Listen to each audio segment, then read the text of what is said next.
Le capteur est le dispositif qui, soumis à l'action d'une grandeur physique appelée mesurande, température, déplacement, pression, présente une caractéristique de nature électrique, charge, tension, courant ou impédance, fonction de la grandeur physique à mesurer. Le capteur actif, il est généralement fondé dans son principe sur un effet physique qui assure la conversion en une énergie électrique, caractérisée par une tension, un courant ou une charge électrique. La valeur fournie, de sortie, étant généralement faible, il faudra l'amplifier. Effet piézoélectrique. C'est la propriété que possèdent certains corps quartz de se polariser électriquement, apparition d'une tension V sous l'action d'une contrainte mécanique F et réciproquement de se déformer lorsqu'on leur applique un champ électrique. Les deux effets sont indissociables. Si la force F est constante, la polarisation disparaît. Exemple de matériaux piézoélectriques, le quartz, le PZM. Application, des capteurs de force, de pression et d'accélération utilisent ce phénomène qui permet de larges bandes passantes. Effet thermoélectrique. Il a été établi expérimentalement, sur la base des effets thermoélectriques, qu'un circuit formé de deux conducteurs de nature chimique différente, dont les jonctions sont à des températures T1 et T2, est le siège d'une force électromotrice d'origine thermique. Rappel. Effet Seebeck, apparition d'une tension produite par la différence de température entre des jonctions de plusieurs corps conducteurs. Cette tension est fonction de la différence de température et des propriétés des matériaux employés. Ce phénomène est appliqué sur les thermocouples, capteurs utilisés pour la mesure de température. Effet Peltier, lié à la production ou à l'absorption de chaleur, donc augmentation ou baisse de température au niveau de la jonction de deux conducteurs quand un courant les parcourt. Un changement de sens de parcours du courant transforme le dégagement de chaleur en absorption de chaleur, c'est le principe de la réfrigération par effet Peltier. L'utilisation la plus commune de l'effet Peltier se retrouve dans les petits systèmes de réfrigération ou dans les systèmes de refroidissement pour processeurs informatiques. Les laboratoires et hôpitaux emploient également des modules Peltier pour le refroidissement d'analyses biologiques ou le transport d'organes. Secteurs qui demandent à la fois précision et fiabilité tels que l'aéronautique, le spatial. Effet Thomson, lié à la production ou à l'absorption d'une quantité de chaleur provoquée par le passage d'un courant I dans une portion de conducteur homogène, en présence d'un gradient de température, différence de température entre les extrémités de la portion.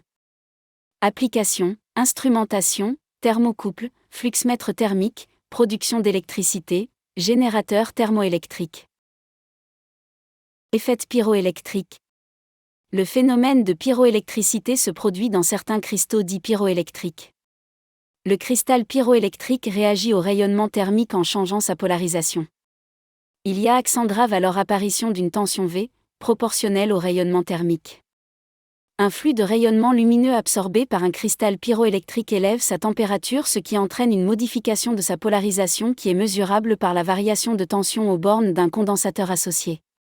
En pratique, si le rayonnement est constant, la tension V disparaît peu à peu. Ce capteur fonctionne bien si le rayonnement varie continuellement. Exemple de matériaux pyroélectriques, la tourmaline, le sulfate de triglycine.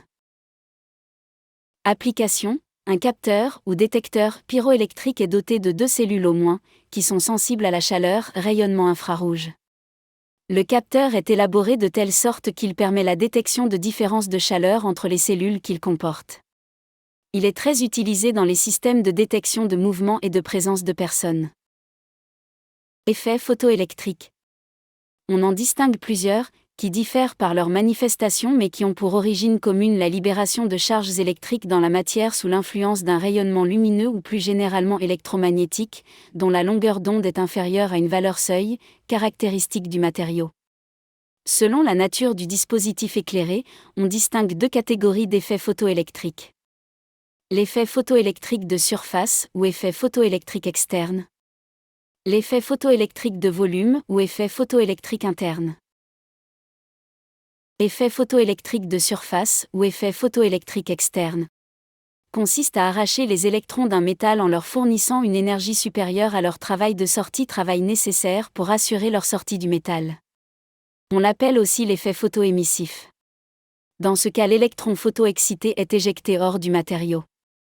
Application, détecteur à effet photoélectrique de surface externe ou détecteur photoémissif.